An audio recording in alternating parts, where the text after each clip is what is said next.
Hey everyone, it is the Angry Honey Badger here, and it is time for Badger's picks for the week of, November 18th already. We're gonna see who's free this week and what 4 champions I'm gonna recommend. Free this week, looks like we're gonna get Diana, Graves, Hecarim, Kale, Leona, Lysandra, Misfortune, Olaf, Soraka, and Twisted Fate.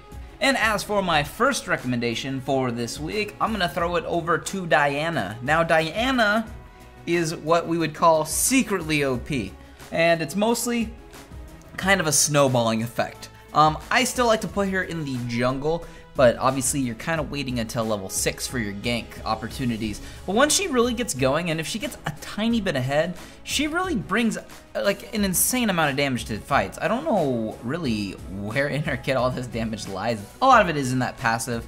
And she's really fun to play. I think she's just really underplayed. She does have a rough time in lane, so I think a lot of people get turned off to playing her because of that. But right now, I think she's good. We'll see how the new jungle changes affect her in the future. But for now, I think she's still a pretty good pick. You might want to try her out. As for my next recommendation for this week, I'm going to throw it over to Misfortune. I've liked Misfortune. I know I've recommended her not that long ago.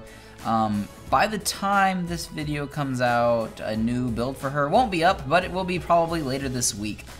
She's in a great spot, I think, currently. Other than that, I mean, she's been a solid ADC for a long time. We've never really seen her on the competitive level, but I really still think she brings a lot to just, in general, as an ADC. She brings a lot of early game team fight control with her ultimate and a few other things. So I still have always liked Misfortune. Her movement speed is also very nice, and she's fun to play. So if you've never played her, give her a shot. My next recommendation for this week, I'm gonna throw it over to Soraka. Now, Soraka's rework put her in a much better spot when it comes to being a support. It's also made her a lot more fun as a support. Previously, she was really boring, and that wasn't the funnest to play, obviously. But now she's a lot better. She actually feels like she does some work when she gets into fights. She deals damage, her heals feel effective, and I mean, you have to, lose your life to give them life. So there's a new element there that just makes her fun to play. That movement speed you get when they're low and you're running towards your teammates is also really fun. Like, she's just so much different now and so much better, and her silence is just way cooler on how it works too. So if you haven't had a chance to try out the new Soraka, I highly recommend you do so. And as for my final recommendation for this week, I'm gonna actually throw it over to Twisted Fate.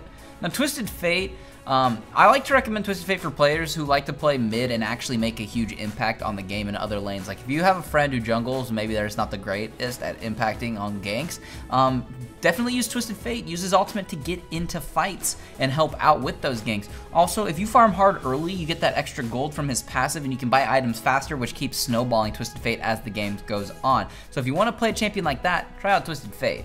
But those are going to be the champions that I recommend for this week. If there's a box around any of their pictures right now, that means you can click on it and it will take you to a build of some kind for that champion. Like I said, we'll have a new Misfortune build coming up very, very shortly, and you can look into that. It should be all fun and whatnot. Other than that, try out any of the other champions that you want to play. If you don't own them, obviously it's just smart to try them out to see if you like them. But other than that, just good luck out there this week on the fields of justice.